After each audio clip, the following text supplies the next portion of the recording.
Friends, welcome to yet another video. അപ്പോൾ നമ്മളിപ്പോൾ നമ്മുടെ വീട്ടിലല്ലാട്ടുള്ളത്, നമ്മൾ സേലം ടൗണിൽ വന്നിരിക്കുകയാണ്. നമ്മൾ ഇന്ന് യാനുവിൻ്റെ ഫോട്ടോഷൂട്ടിന് വന്നിരിക്കുകയാണ് കേട്ടോ. അപ്പം നമ്മൾ ആക്ച്വലി അവനൊരു ന്യൂ ബോൺ ഷൂട്ട് നടത്തിയിട്ടില്ല. നമ്മൾ ഫോട്ടോസ് എടുക്കും, അവൻ്റെ മന്ത്ലി ഫോട്ടോസൊക്കെ എടുത്ത് വെച്ചിട്ടുണ്ട്.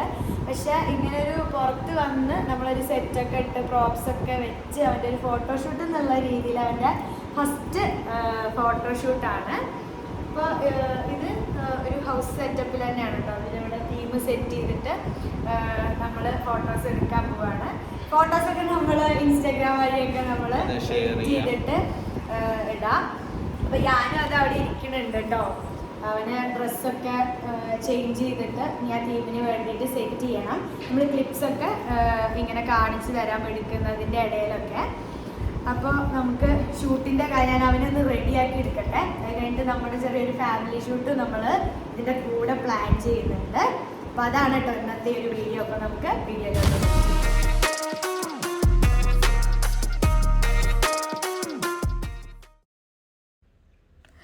ഞങ്ങൾ രണ്ടുപേരും യാനുവിന് വേണ്ടി വെയിറ്റ് ചെയ്തൊരു ഫോട്ടോഷൂട്ടാണ് കേട്ടോ ഇപ്പോൾ നടന്നുകൊണ്ടിരിക്കുന്നത്. നമ്മൾ യാനുവിന് ന്യൂ ബോൺ ഷൂട്ട് വേണ്ട എന്നുള്ളത് ഇതേപോലെ രണ്ടുപേരും കൂടിയും തീരുമാനിച്ചതാണ്. ആ ഒരു സ്റ്റേജിലുള്ള ഫോട്ടോസ് കീപ്പ് ചെയ്യണ്ട, റെക്കോർഡ് ചെയ്യണ്ട എന്നുള്ളതുകൊണ്ടൊന്നുമല്ല. അവന് എന്തോ ആ ഒരു ചെറിയ സ്റ്റേജിൽ ന്യൂ ബോൺ ഷൂട്ട് എന്നൊക്കെ പറയുമ്പോൾ ഫസ്റ്റ് 15 days 20 days ഒക്കെയാണ് പ്രിഫറബിളി പറയുന്നത്. അപ്പോഴാണ് നമ്മൾ ആ ഒരു ന്യൂ ബോൺ ഷൂട്ട് എന്നുള്ളൊരു എക്സ്പെക്റ്റേഷൻസിനെ മീറ്റ് ചെയ്യാൻ പറ്റുന്ന ഫോട്ടോസ് കിട്ടുള്ളൂ. പക്ഷെ അപ്പോൾ അവന് ഒന്നും അറിയാത്ത ആ ഒരു ടൈമിൽ റാപ്പ് ചെയ്യാൻ എത്ര എക്സ്പേർട്സ് ആണെങ്കിലും വേറൊരാളുടെ അടുത്ത് കൊടുക്കണ്ട, നമുക്ക് ആ ഒരു റിസ്ക് വേണ്ട. അവനൊന്നാവുമ്പോൾ നമുക്കിതേപോലെ ഇരിക്കാനും ഒന്ന് കളിക്കാനൊക്കെ തുടങ്ങുമ്പോൾ ആ ഒരു രീതിയിലൊക്കെയുള്ള ഫോട്ടോസ് നമുക്ക് ഗ്രാൻഡായിട്ട് തന്നെ എടുക്കാം.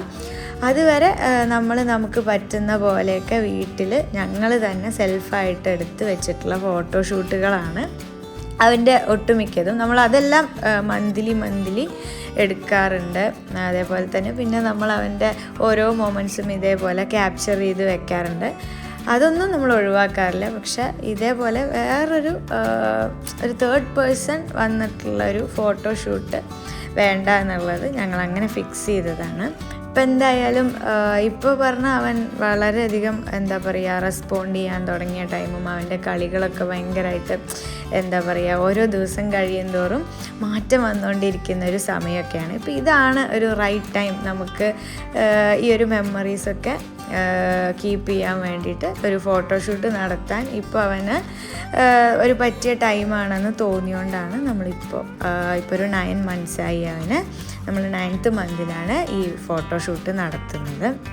നമുക്കിഷ്ടപ്പെട്ട കുറച്ച് തീംസ് അവർ തന്ന ഒരു കാറ്റലോഗിൽ നിന്ന് സെലക്ട് ചെയ്തു. ആ ഒരു തീമിൻ്റെ ബേസിലാണ് ഇപ്പോൾ ഫോട്ടോഷൂട്ട് ഓൺഗോയിങ് നടന്നുകൊണ്ടിരിക്കുന്നത്.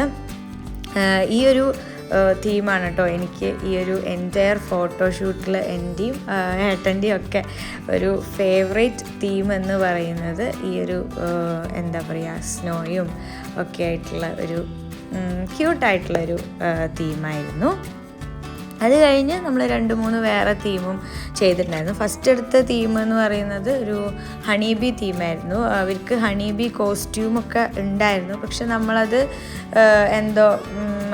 ആ കോസ്റ്റ്യൂം നമുക്കത്ര ഇഷ്ടപ്പെടാത്തതുകൊണ്ട് ആ തീമിൽ നമ്മളുടെ തന്നെ കോസ്റ്റ്യൂമിലാണ് ഫോട്ടോസ് എടുത്തത്. ഇതിൽ നമ്മൾ എൻറ്റയർ ഫോട്ടോഷൂട്ടിന് നമ്മൾ യൂസ് ചെയ്തിട്ടുള്ള കോസ്റ്റ്യൂംസും നമ്മൾ വീട്ടിൽ നിന്ന് കൊണ്ടുപോയിട്ടുള്ള കോസ്റ്റ്യൂംസ് തന്നെയാണ്. ഒന്നും നമ്മൾ അവരുടെ അടുത്ത സ്റ്റുഡിയോ എന്നുള്ള ഒരു കോസ്റ്റ്യൂംസും നമ്മൾ യൂസ് ചെയ്തിട്ടില്ല. നമ്മൾ ഓൺലി പ്രോപ്സ് ആൻഡ് തീം അതേപോലെ തന്നെ ബാക്ക്ഗ്രൗണ്ടൊക്കെയാണ് അവിടുത്തെ നമ്മൾ യൂസ് ചെയ്തിട്ടുണ്ടായിരുന്നത്. അപ്പോൾ നമുക്ക് ഏകദേശം മനസ്സിലൊരു പ്ലാൻ ഉണ്ടായിരുന്നു ഇങ്ങനത്തെയൊക്കെ ഒരു കോസ്റ്റ്യൂമിൽ അവൻ്റെ ഫോട്ടോസ് വേണം എന്നുള്ളത്. അതുകൊണ്ട് അതിന് പറ്റിയ തീംസാണ് നമ്മൾ കൂടുതലും സെലക്ട് ചെയ്തിട്ടുണ്ടായിരുന്നത്. പിന്നെ നമ്മൾ 2 തീമിൽ ഫാമിലി ഫോട്ടോസ് എടുത്തിട്ടുണ്ടായിരുന്നു. അതും നമ്മൾ ഓൾറെഡി പ്ലാൻ ഉണ്ടായിരുന്നു അങ്ങനെ ഒരു ഫാമിലി ഫോട്ടോഷൂട്ട് വേണം അവനായിട്ടുള്ളത് എന്നുള്ളത്. പിന്നെ ഈ ഒരു തീം എന്ന് പറയുന്നത് നമ്മൾ എന്താ പറയുക അവിടെ കണ്ട് നമ്മുടെ പ്ലാനിലുള്ളൊരു തീമായിരുന്നില്ല. കണ്ടപ്പോൾ എന്തോ ആ ഒരു കാളവണ്ടി കണ്ട് ഇഷ്ടം തോന്നി. നമ്മളപ്പോൾ അതും കൂടി എടുക്കാം എന്ന് വിചാരിച്ചതാണ്. അപ്പോൾ നമ്മളിതാ നമ്മുടെ ഫോട്ടോഷൂട്ട് ഓൺഗോയിങ് അല്ല, നമ്മൾ നമ്മുടെ 2 ഫാമിലി ടീമും ഓൾമോസ്റ്റ് ഒരു 4 തീമും എടുത്തിട്ടുണ്ടായിരുന്നു.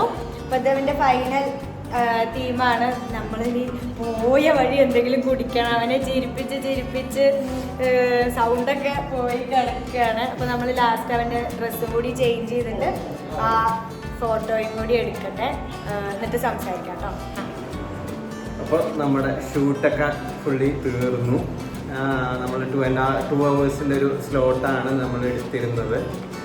അപ്പോൾ നമ്മുടെ ഷൂട്ട് കഴിഞ്ഞു. നമ്മൾ ഒരു 4 to 5 തീംസിലും അതേപോലെ തന്നെ ഫാമിലി ഷൂട്ട് കുറച്ച് എസ്തെറ്റിക് ആയിട്ടുള്ളൊരു ഷൂട്ടും ചെയ്തിട്ടുണ്ടായിരുന്നു. നമ്മൾ ആൾറെഡി വിളിച്ച് പ്രീ ബുക്ക് ചെയ്ത് പറഞ്ഞിട്ടുണ്ടായിരുന്നു. ഇങ്ങനെയൊക്കെ ഡീറ്റെയിൽസ് കൂടുതൽ ഞാൻ ഡിസ്ക്രിപ്ഷനിൽ കൊടുക്കാം. ഒന്നാമത് അവൻ നല്ല ക്രാങ്കിയാണ്. ഇപ്പം എന്താ വെച്ചാൽ ഏകദേശം 2 മണിക്കൂർ അവൻ നന്നായി കോപ്പറേറ്റ് ചെയ്തു കേട്ടോ.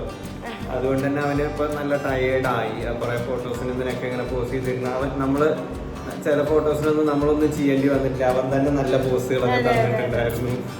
അപ്പോൾ അതൊക്കെയാണ് നമ്മളുടെ ഇന്നത്തെ ഷൂട്ടിൻ്റെ ഈ ഒരു വ്ളോഗ്. സത്യം പറഞ്ഞാൽ ഞങ്ങളുടെ പ്രീ വെഡ്ഡിങ് ഷൂട്ടിനും കൂടി ഞങ്ങൾ ഇത്ര ടയേർഡായിട്ടില്ല. നമ്മൾ വെഡ്ഡിങ്ങിൻ്റെ ഷൂട്ട് ആയിരുന്നു എളുപ്പം എന്ന് തോന്നണല്ലേ. അപ്പോൾ അതാണ് ഇന്നത്തെ നമ്മുടെ ഈ ഒരു വ്ളോഗ്. അപ്പോൾ നമ്മൾ Coimbatore baby props and baby studio എന്ന് പറഞ്ഞിട്ടുള്ള അവിടെ നിന്നാണ് കേട്ടോ നമ്മൾ ഷൂട്ട് ചെയ്തത്. അവരുടെ സേലം ബ്രാഞ്ചിൽ നിന്നാണ് നമ്മൾ ചെയ്തത്. കോയമ്പത്തൂരാണ് ഇവരുടെ മെയിൻ ബ്രാഞ്ച്. അപ്പോൾ നമുക്ക് ഷൂട്ട് ചെയ്ത് തന്നത് വിശ്വ എന്ന് പറഞ്ഞിട്ടുള്ള ഒരു ബ്രോ ആണ്. ഭയങ്കര കോപ്പറേറ്റീവ്, ഭയങ്കര ഫ്രണ്ട്ലി ആയിരുന്നു കേട്ടോ. നമുക്ക് ഭയങ്കര കംഫർട്ടബിൾ ആയിരുന്നു. അവനാണെങ്കിലും നല്ല കംഫർട്ടബിൾ ആയിരുന്നു. നമുക്ക് എപ്പോഴും ഫോട്ടോ എടുക്കുമ്പോഴും ഇങ്ങനെ ഫോട്ടോ ഷൂട്ട്സ് ഒക്കെ നടക്കുമ്പോൾ മെയിൻ ആയിട്ടുള്ള കാര്യമാണ് നമുക്ക് ആ ഒരു അറ്റ്മോസ്ഫിയർ നന്നാവുക. നമ്മൾ എടുക്കുന്ന ആൾക്കാരുമായിട്ട് നമുക്ക് വരുന്ന റാപ്പോ ഭയങ്കര ഇമ്പോർട്ടൻ്റ് ആണ് നമുക്ക് നല്ലൊരു ഔട്ട്പുട്ട് കിട്ടാൻ വേണ്ടിയിട്ട്. അപ്പോൾ അത് നമുക്ക് ഇത്തവണയും സാധാരണത്തെ പോലെ തന്നെ നല്ല കംഫർട്ടബിൾ ആയിരുന്നു. പിന്നെ പറയാനുള്ളത് എന്താ വെച്ചാൽ നമുക്ക് വെയിറ്റ് ചെയ്യേണ്ട കാര്യമില്ല. നമ്മൾ പെൻഡ്രൈവ് കൊടുത്തിട്ടുണ്ടെങ്കിൽ എല്ലാ സോഫ്റ്റ് കോപ്പീസും നമുക്ക് ഓൺ ദ സ്പോട്ട് നമുക്ക് കിട്ടും. നമുക്ക് അപ്പോഴേക്കപ്പോഴേ തന്നെ നമുക്ക് അതിന്റെ കോപ്പി തരും അവര്. എഡിറ്റഡ് ഫോട്ടോസും അതേപോലെ തന്നെ ആൽബം എന്നൊക്കെ പിന്നീടാ തരിക. അതിന്റെ പാക്കേജ് ഡീറ്റെയിൽസ് എന്നൊക്കെ നമ്മൾ താഴെ ഡിസ്ക്രിപ്ഷനിൽ കൊടുക്കുക. അതേപോലെ തന്നെ ഇവരുടെ പേജും നമ്മൾ താഴെ കൊടുക്കാട്ടോ. നമ്മുടെ ഇവിടേക്കുള്ള മലയാളികൾക്ക് അതെ ഇവരെ കോൺടാക്ട് ചെയ്യാവുന്നതാണ് ഇങ്ങനത്തെ ആവശ്യങ്ങൾക്ക്. ഞങ്ങൾക്ക് വളരെ ഒരു കംഫർട്ടബിൾ ആയിട്ടുള്ളതും വളരെ അഫോർഡബിൾ ആയിട്ടുള്ള ഒരു പാക്കേജ് ആയിട്ടാണ് തോന്നിയത്. ആൻഡ് നമ്മൾ ഓൺ ദ സ്പോട്ട് പിക്സ് നമ്മുടെ കൺവീനിയൻസിനനുസരിച്ചിട്ട് നമുക്ക് ഇഷ്ടപ്പെടുന്നുണ്ടോ ഇല്ലയോ എന്ന് ചെക്ക് ചെയ്തിട്ടാണ് അവർ ഓരോ പിക്സും നമുക്ക് കാണിച്ചു തന്നുകൊണ്ടാണ് എടുക്കുന്നത്. അതായത് നമുക്ക് വേണ്ട രീതിയിലല്ലേ എന്നുള്ളതൊക്കെ അവര് കൺഫേം ചെയ്തിട്ടാണ് നമ്മളുടെ ഷൂട്ട് ചെയ്യുന്നത്. എല്ലാ ഡീറ്റെയിൽസും ഞാൻ ഈ വീഡിയോന്റെ താഴെ ഡിസ്ക്രിപ്ഷനിൽ കൊടുക്കുന്നതായിരിക്കും. നമുക്ക് വീഡിയോ ഭയങ്കര ടയേർഡായി, ശരിക്കും പറഞ്ഞാൽ നല്ല ടയേർഡായി. അപ്പൊ ഈ ഒരു വീഡിയോ ഇഷ്ടപ്പെട്ടിട്ടുണ്ടെങ്കിൽ എല്ലാവരും ലൈക്ക് ചെയ്യുക.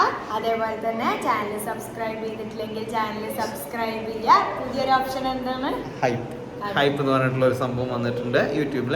അപ്പോൾ അത് അവൈലബിൾ ആണ്. നിങ്ങൾക്ക് നമ്മുടെ വീഡിയോ ഹൈപ്പ് ചെയ്യണമെന്നുണ്ടെങ്കിൽ ഹൈപ്പ് ചെയ്യാവുന്നതാണ്.